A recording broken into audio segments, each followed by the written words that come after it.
Hey guys, so we're back in the wood shop for another quick video.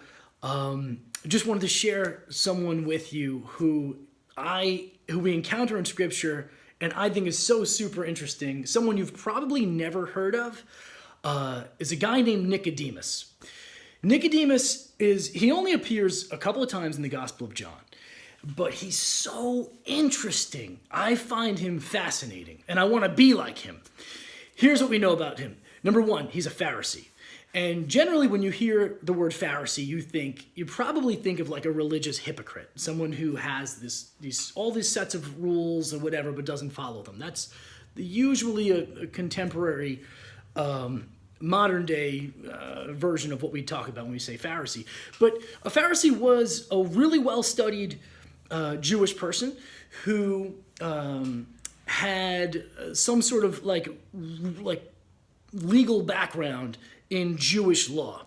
And so they held a religious position in society. They held probably a pretty high social position. It was even a pseudo-political position. So being a Pharisee was a very meaningful position in the time of Jesus. And we find that Nicodemus was a Pharisee. And we see him a few times. And first we see him in John chapter 3. And in John chapter 3, he's talking to Jesus and he's asking him some really pretty deep questions. And it's in that conversation that Jesus actually shares that verse, that super famous verse that people love to quote, that God so loved the world that he gave his only begotten son. That verse was spoken from Jesus to Nicodemus in response to Nicodemus's question. And it's interesting because all of Nicodemus's contemporaries notoriously hated Jesus. They did not like the way that Jesus taught. They didn't like the things that he did. They didn't like the way that he forgave people, and he did. So Jesus did all this amazing stuff.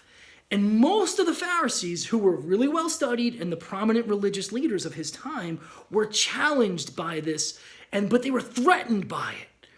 But not Nicodemus. Nicodemus was challenged by it, but in a very spiritually mature way.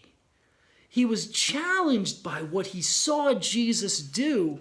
He was challenged to dig deeper. He was challenged to ask himself some serious questions. He was among a whole bunch of other men, and they had been studying together for years. He had to go against that current and say, I know what these guys are saying, but I see it differently.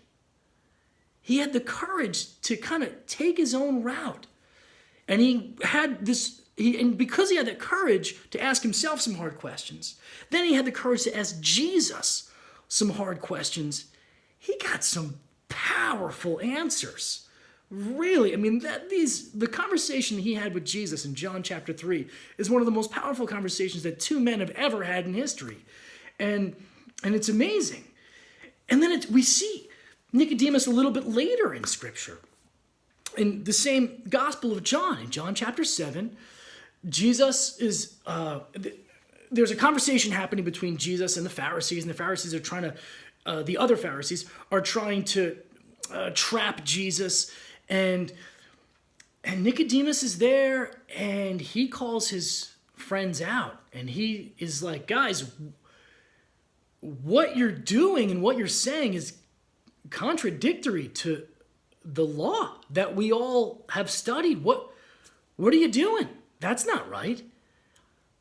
He had the courage to confront a Pharisee had the courage to confront the other Pharisees. What? That's an awesome guy. I love that guy. I want a friend like that. That's an awesome guy. I want to be that guy. I want to be that guy. I want to be the guy that when everyone else is saying something and there's this group think and you're in the fog of like blah, blah, blah. He had the clarity. No, that's not right. And to follow his own conviction. I love that about this guy. I love that about him. And then we see this. And the last time we see Nicodemus or we hear anything about him is after Jesus has been crucified, and just before the resurrection, Nicodemus is one of the two men who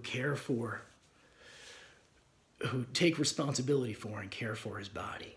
He's one of the few people who have the conviction to give Jesus a proper Jewish burial. And